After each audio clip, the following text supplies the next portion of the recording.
have 1 new message. Hello? Hello? Hi? Junior manager here. So you're the new security guard, right? Yeah, it's great to finally have someone qualified for the job, you know? We had to, like, share the shift because, you know, someone has to be here during the night. But with you, now we have more energy to be here during the day. You see, we're probably going to be a lot busier from now on. You may have heard about the place called Freddy Fazbear's Pizzeria, right? Yeah, they got shut down yesterday. I don't know why, though. Probably something like tax fraud or such, you know. I never really liked that place. I always had a bad feeling about it, you know. Their pizzas weren't even that good. Anyway, I think you're going to fit in really well here. The staff are really nice. We make sure to help each other out on everything. Like, when we close late in the evening, we all make sure that the floors and tables are properly cleaned and all the dishes has been washed before we get off of the day. Now, in order to save power, of course, all the lights will at night be turned off. But don't worry, we have a desk lamp in the office that you can use. If you open up the maintenance panel, you'll be able to view the restaurant through the security cameras. And the cameras all have a neat feature, which is night vision mode. These cameras were the cheapest we could get, so the night vision isn't that accurate, but does retain the colors, which is good, I guess. You can toggle the night vision by activating the camera you're already on. And by the way, we have a security feature in the restaurant that limits how much power can be used after hours. This is mainly so that our electricity bill doesn't skyrocket during a night if somebody forgot to turn off something somewhere, you know. Now, your office is also the information area, which you can tell because of the window counter in front of you. There should be a button underneath the desk too. This is for the security door in front of your window. To your left and right are also 2 doors. These doors are a little stupid. You see, they require power to be closed. I think it was something about some computer or somewhere always checking if they're closed or not. Or maybe it was a security feature, you know, in case the place goes dark. Like, if there was a power outage, you know, you would be stuck here. But the doors open up automatically if that happens. All 3 doors are power driven, so basically don't use too much power. Otherwise the place will shut off completely. But don't worry. As I said, the doors will open up if that happens, so you won't be trapped. I think that was all for now. Good luck on your first night here. Don't fall asleep, and have a good night.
have 1 new message.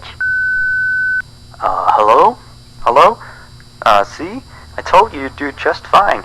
Anyway, I thought I'd mention, we have this little, list of, problems, that we have observed with the animatronics over some time.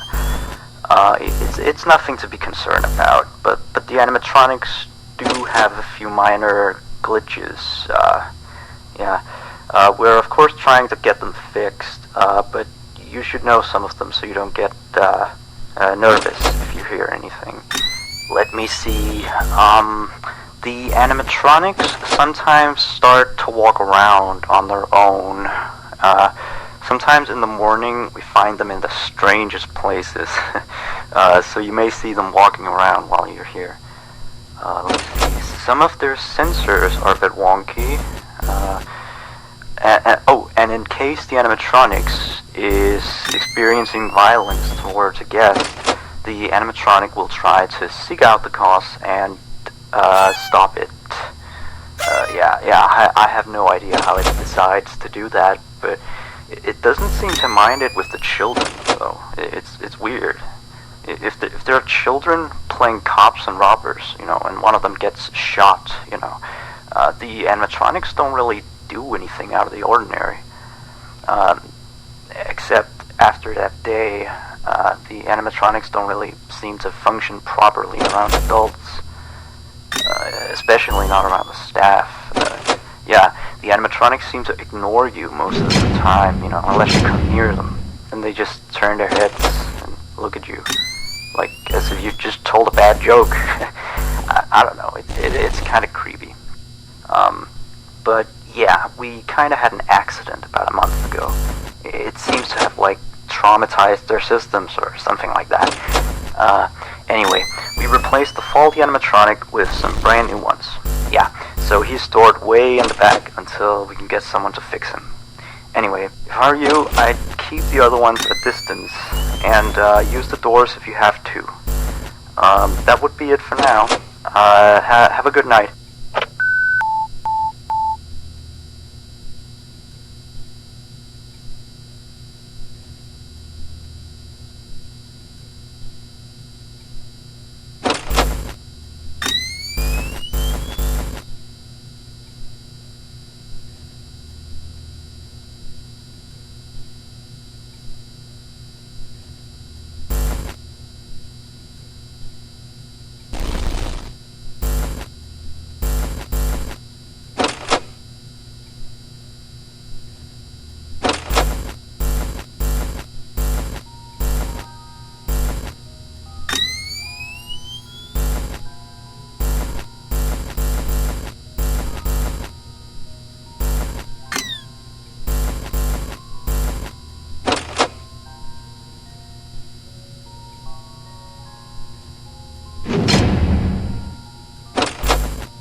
You have 1 new message.